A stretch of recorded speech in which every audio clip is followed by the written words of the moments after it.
So I think they were missing the message that, yo, you can have a different perspective and still be on the same mission. You know what I mean? Because I think ultimately we are Black in America. So it is what it is. There's no hiding that. Right. But it's like there's multiple ways to kind of operate. And I always, like I said, I believe there's a lot of people who have the Bois mentality, and there's a lot of people who have the, bootstraps mentality that Booker T. Washington was talking about. And I feel like the ideas of conservatism are really more rooted in how we all kind of, as traditional Black people, come up. Like, we have vocational skills, we have the ideas of like what you grew, or your grandfather grew up in North Carolina, right? Fayetteville, North Carolina. And it seems like that was somebody who was really influential in your life and your perspective. It's like, my grandfather is from North Carolina as well. It's like, yo, they gonna get out there and they gonna farm, they gonna crop, they gonna do it themselves.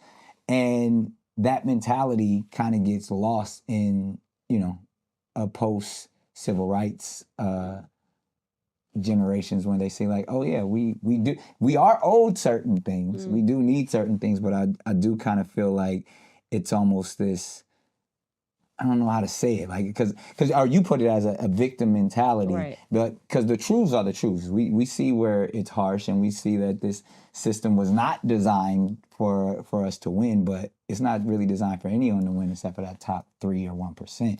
So, and yet, remarkably, and this is the thing that I can't understand, because it's a paradox.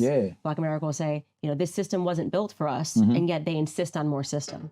Right. The first thing they do is say, we need reparations. Well, how's that going to happen? We need more government. And I just go, have you paid attention to anything that has happened in this country? Have you paid attention and gone backward and understood how you got into this predicament?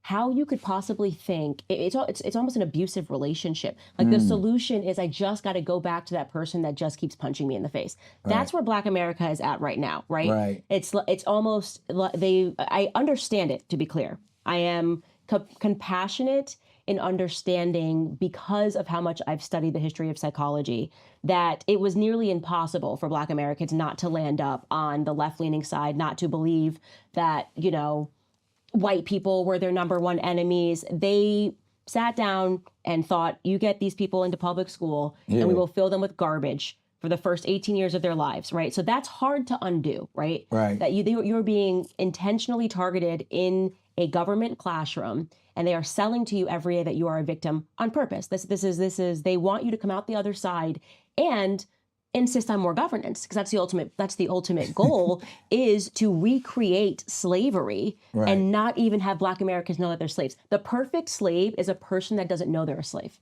right? Hit it on the head. And that's Black America. Black America will literally say the absolute most about how bad government is while insisting that we have more government. Like, welfarism did this to Black America. It is a fact that in the 1950s, under Jim Crow, that Black Americans were outpacing white Americans in terms of growth. That's why most people have fond memories, and I could be dating myself right now, but I'm 35, of your grandparents, like, better values, going to church. My grandfather started a business despite the fact that he started a sharecropping farm.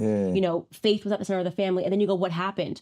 Well, what happened was, despite there being Jim Crow, or because of Jim Crow, Black Americans couldn't rely on government. There is this simple thing that when your back is against the wall, you will fight, And so then LBJ, who was the most racist president, I mean, this man was dropping the hard R N word for breakfast every day. He hated Black Americans. And yet we learned in public school that he was our savior because he inked the Civil Rights Bill. He had the but right he had to. But he had to. That wasn't by choice. Literally, he had a figurative gun to his head.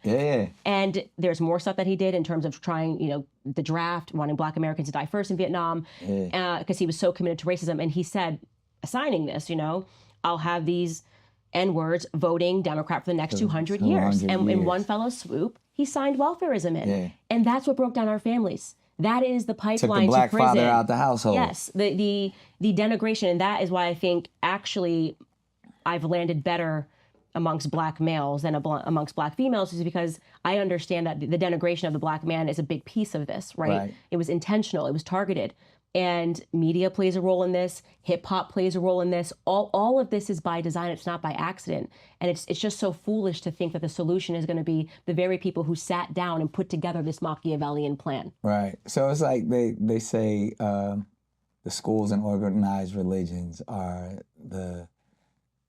really the mindset, the slavery mindset. So it's like if they say if they tell you what to learn, that's slavery. If they teach you how to learn, that's true education.